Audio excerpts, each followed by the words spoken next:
Assalamualaikum warahmatullahi wabarakatuh. Perkenalkan, saya Nisa Absari Rosidawati. Saya dari kelompok 4 yang beranggotakan Naning Wiraningsih, Nalinda Anastin, dan saya sendiri, Pita Alfiatu, dan Konita.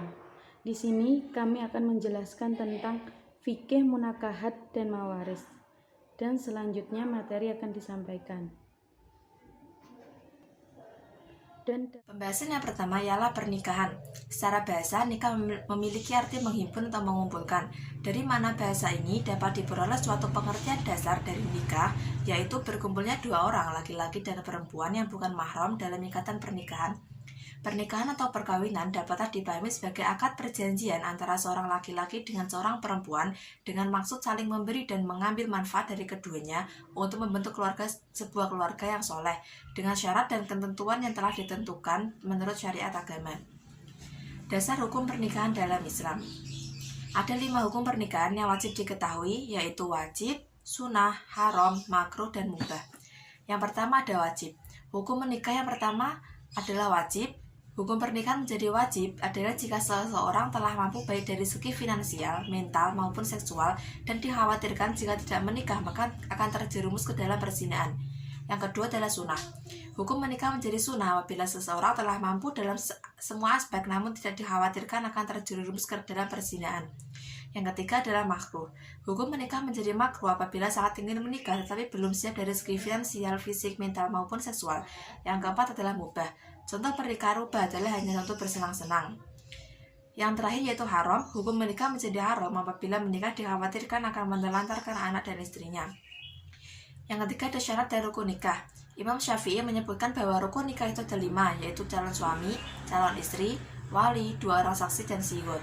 Menurut Imam Malik, rukun nikah itu adalah wali, mahar, calon suami, calon istri, dan sigot.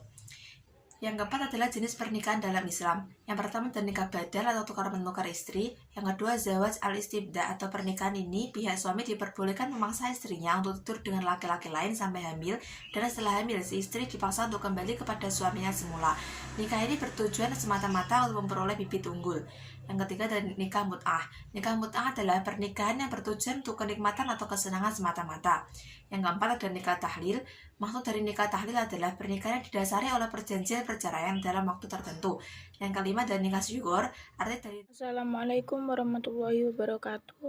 Langsung saja di sini saya akan menjelaskan apa itu talak dan rujuk. Talak di sini memiliki 3 segi akibat. Yang pertama yaitu talak roj'i. Talak roj'i yaitu yang masih meluangkan hak bagi suami untuk rujuk tanpa akad nikah baru dan tanpa memerlukan persetujuan istri sepanjang masih dalam iddahnya. Yang kedua yaitu talak bain sugro. Di sini talak bain sugro adalah suami tidak boleh rujuk lagi, tetapi boleh memperbarui ikatan perkawinannya dengan akad nikah dan mahar baru serta dengan persetujuan mantan istri. Yang ketiga yaitu talak bain kubro. Di sini suami tidak boleh rujuk lagi walau dengan akad nikah dan mahar baru serta persetujuan mantan istri, kecuali apabila mantan istrinya itu telah benar-benar menikah dengan lelaki lain, kemudian diceraikan oleh suami yang baru, terus nikah lagi kepada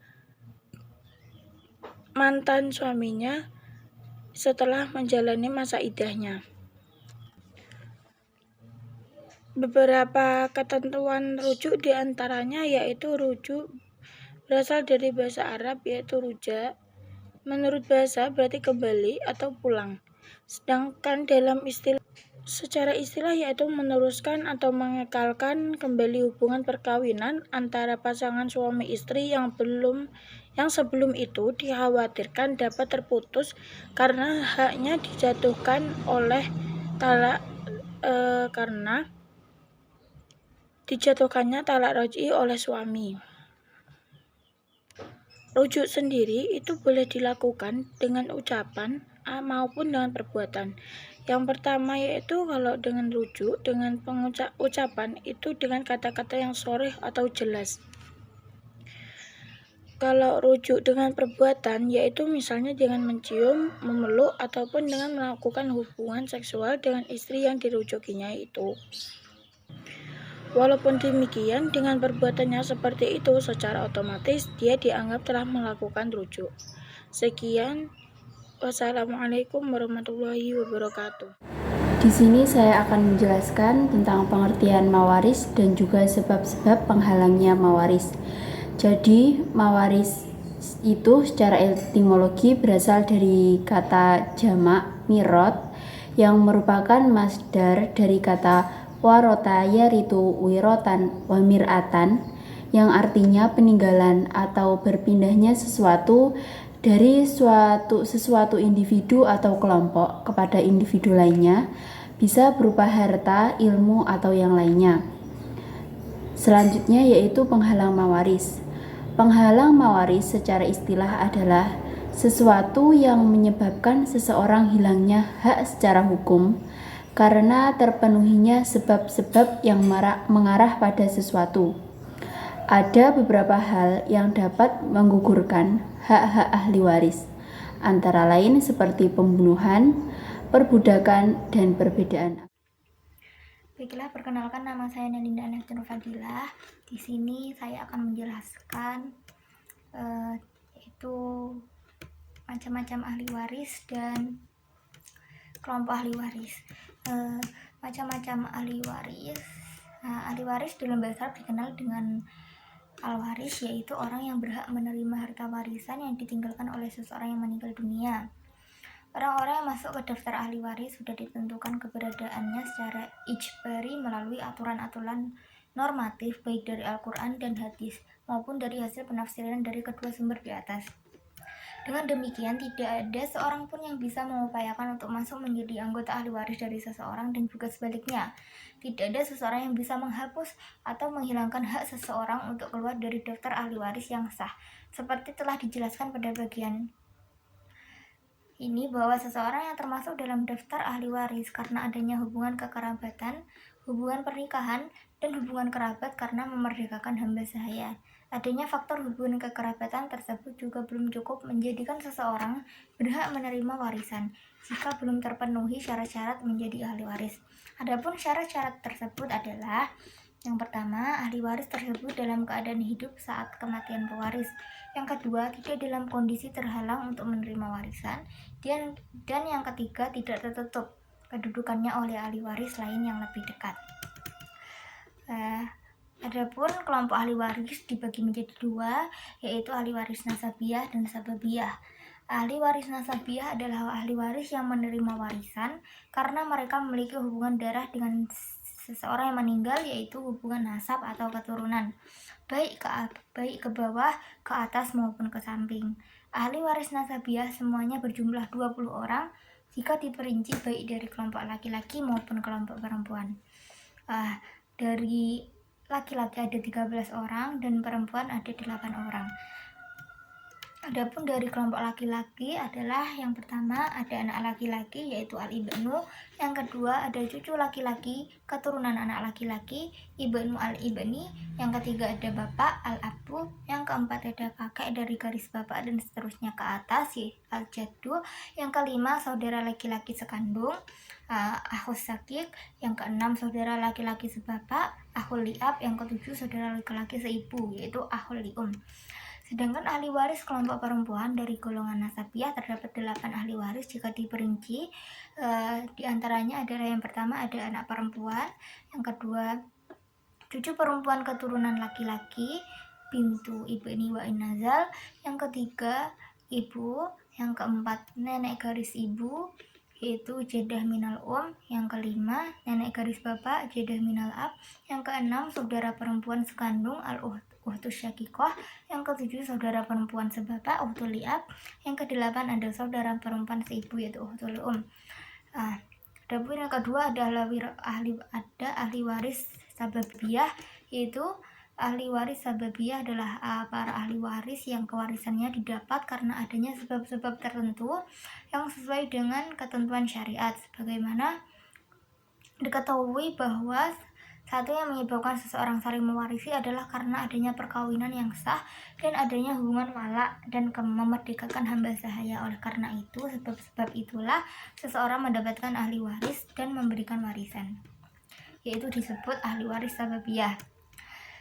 Ahli waris sababiyah tidak terlalu banyak, diantaranya ada 3, yaitu karena sebab. Yang pertama ada ahli waris karena sebab perkawinan, yang kedua ada ahli waris karena sebab memerdekakan hamba sahaya, yang ketiga ada ahli waris yang menerima warisan karena disebabkan adanya perjanjian dan tolong-menolong antara kedua belah pihak. Dan dapat disimpulkan secara bahasa, nikah memiliki arti menghimpun atau mengumpulkan. Dari makna bahasa ini dapat diperoleh suatu pengertian dasar, yaitu berkumpulnya 2 orang, laki-laki atau perempuan, yang bukan mahram dalam ikatan pernikahan. Dasar hukum pernikahan menurut Al-Quran dan hadis. Imam Asy-Syafi'i menyebutkan bahwa rukun nikah itu ada 5. Yang pertama, calon suami, calon istri, wali, kedua orang saksi, dan sigat. Menurut Imam Malik, rukun nikah itu ada wali, mahar, calon suami, calon istri, sigat. Dan tujuan-tujuan pernikahan ini adalah membangun keluarga yang sakinah, mawaddah, warahmah, sunnah Rasul, yaitu mengikuti jejak atau sunnah Rasulullah SAW. Yang ketiga, menjaga diri dari zina.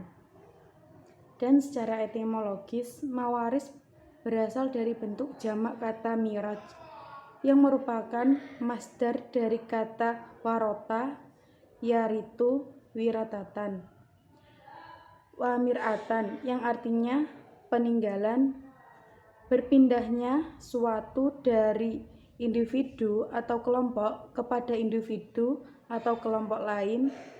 Sesuatu itu bisa berupa harta, ilmu, keilmuan, dan sebagaimananya.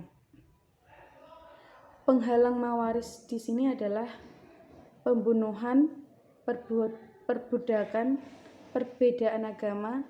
Syarat-syarat yang ada untuk mawaris adalah ahli waris tersebut dalam keadaan hidup atau kematian pewaris, tidak dalam kondisi terhalang untuk menerima warisan, dan tidak tertutup atau mahjub kedudukannya oleh ahli waris lain yang lebih dekat.